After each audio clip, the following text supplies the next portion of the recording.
Oh, mga si Edson dito umahabol. Roland Kita nakabungal na dito. Si Edson umahabol. Pilit dito si Roland Kita. Tumatapat Edson nakabungal dito. Napakatulan. 60 pesa dito si Edson umahabol. Si Roland Kita tatagos kaya dalawang breakaway na lang ang natira natin. Apat silang magkasama kanina pero unang bumigay si Ramon. Unang laps pa lang tinamaan kaagad si Ramon sa puso at kumalas siya sa kalambanatan. Pinakalas ni Nicole Pareja at tinudo ni Nicole yung kanyang pagtrangko rito para sa kanyang kakampi na si Edson. Naghahabol si Patrick kaya mag-uubliga rito si Edson na makakalayo. Kailangan bunuin niya rito at bumigay si Nicole Pareja sa 9 laps ha. Talagang tinudo, tiniis. Grabe yung dapa ni Nicole Pareja kanina.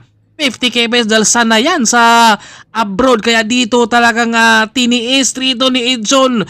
Gusto niya magpapalit rito kay Roland Kita dahil rimatihin daw niya si Roland Kita pero walang magawa rito si Edson kundi talagang hatakin niya rito yung kanilang dalawang ikot rito dahil kapag dumikit si Patrick dito baka mawalan pa siya dahil kapag dumikit si Patrick rito hindi pwedeng sasama lang dito sa kanilang break ay babanat at babanat kaya mauobliga si Edson kapag dumikit kaya ito sacrifice para sa kanyang sarili dito. Ramdam na ni Edson dito yung pagod, groggy dahil start pa lang nasa breakaway na yan sila. Kumbaga tiis at kita nyo naman yan.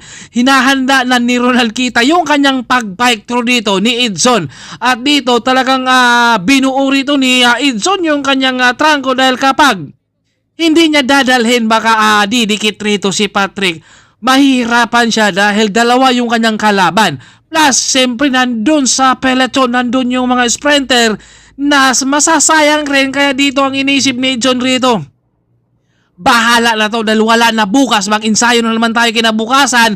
Bibit-bitin ko to. Kumbaga dito sa kanilang last lap, tiniis dito ni Edson. Sino kaya sa kanilang dalawa? Victoria Sports kaya o time 7-11 na handa ng rumimati rin dito si Roland Kita. Ramdam na dito ni Edson na groggy na.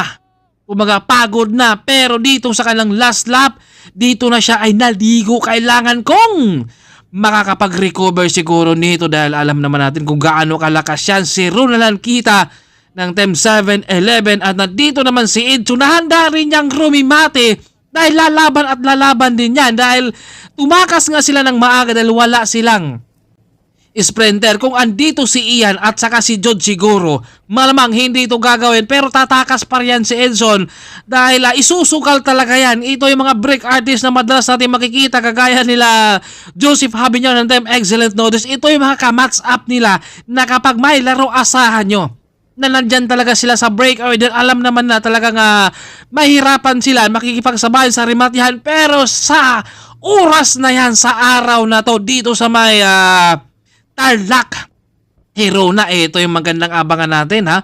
Sprinter dito at ito may pangrimate rin to si Edson ha dahil siyempre sinasanay din yan sa ensayo nila. Kumbaga nakukuha rin yan sa pag-iinsayo kaya bit-bit sacrifice dahil papadikit si Patrick kailangan tiisin.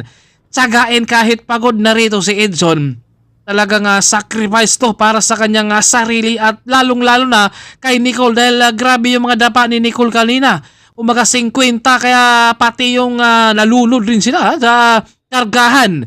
Nasa harapan si Edson, nakabantay si Roland Kita. Tinatansya, lumilingon sa likuran. Ito si Edson, binabantayan rin dito ni Roland Kita dahil kailangan matatansya Roland Kita.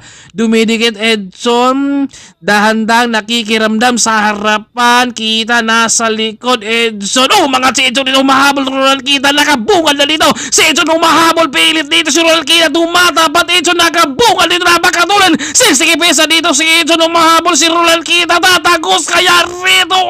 Inunahan magbike to. Nagkainitan sila dito. Sabi ni Roland Kita ha.